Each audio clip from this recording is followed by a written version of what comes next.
Businesses can't thrive or fail depending on the kind of press they get, and most companies understand that. But one Silicon Valley startup learned the hard way that declaring war on the media might not be the smartest way to burnish your image.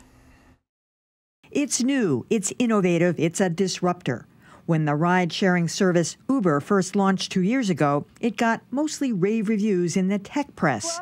But then, you may put yourself at risk when you take a ride with UberX. News coverage from around the country started raising questions about Uber, including their safety practices. The I-Team has found numerous cases of Uber drivers with criminal records. Some tech reporters, notably Pando Daily's Sarah Lacey, have also accused Uber executives of what she calls outrageous sexism and making boorish comments about women. The string of bad press prompted one Uber exec, Emil Michael, to say it's time for some dirty tricks. He said the company should consider hiring a team of opposition researchers to dig up dirt on its critics in the media.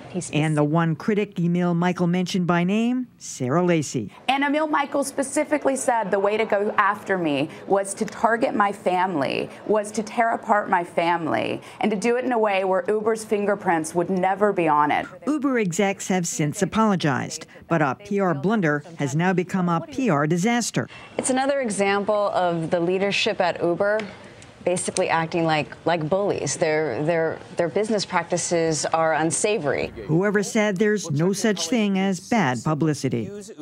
Talk about doing some research. We should go back and do all the puff pieces. Every single news outlet in America did hundreds and hundreds, and this is the greatest thing, and all those crooked cab drivers and this and that. Everybody was on board with this Uber thing, you know? Well, this reminds me of politics in a lot of ways, but one way is that, you know, you've got the new politician who's doing fine, you know, and getting the nice puff pieces and the nice profiles, all of a sudden catches fire and people start taking a closer look and investigating, and then maybe some of the Oppo research comes in, you know, and then all of a sudden you're getting scrutiny that you weren't accustomed to, and but this is an outrageous and very political way to fight back. Yeah, this is a very positive development in my view, because hopefully now we'll see an end to this wretched media habit of glorifying hip new businesses. Yes, exactly. You know it. It's all these aging baby boomer editors and producers. How can we appear to be young and hip?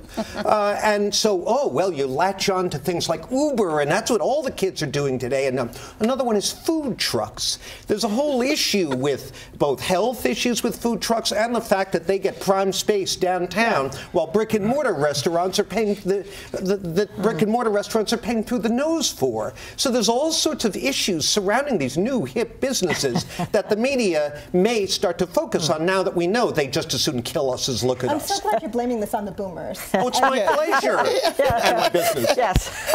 Well, let me say that having been one, I'm sure, to tout some new hip thing at some point or other, Uber was not one. On my radio show, in fact, I had the local CEO, I don't know if he's still a local CEO at the time, to say, this is ridiculous. I don't like it. I've gone on it myself to try to see, no, it's horrible. to see, is it me? And you know, my anecdotal experience, which is not scientific, was horrible. So I'm thinking, what is everybody talking about? Am I missing something? And I asked him the questions right to his face. So I was not sucked in. I wasn't. I said on the radio, too. I said I had 4 Uber experiences, one worse than the next. Really? I have not taken Uber. My son has. He thought it was a horrible experience.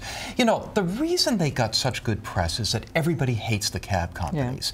And what Uber was able to take advantage of is that the cab companies are over-regulated.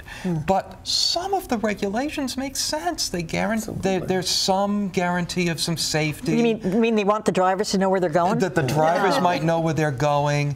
And I think that the press is finally waking up to the fact that, okay, the cab industry is over-regulated, but nevertheless, there's a reason for those regulations, and Uber is the proof. Let me just say, I've taken Uber numerous times in New York and Washington, not here, and I've always had a great experience, so Uber fascists investigate those 4, not me.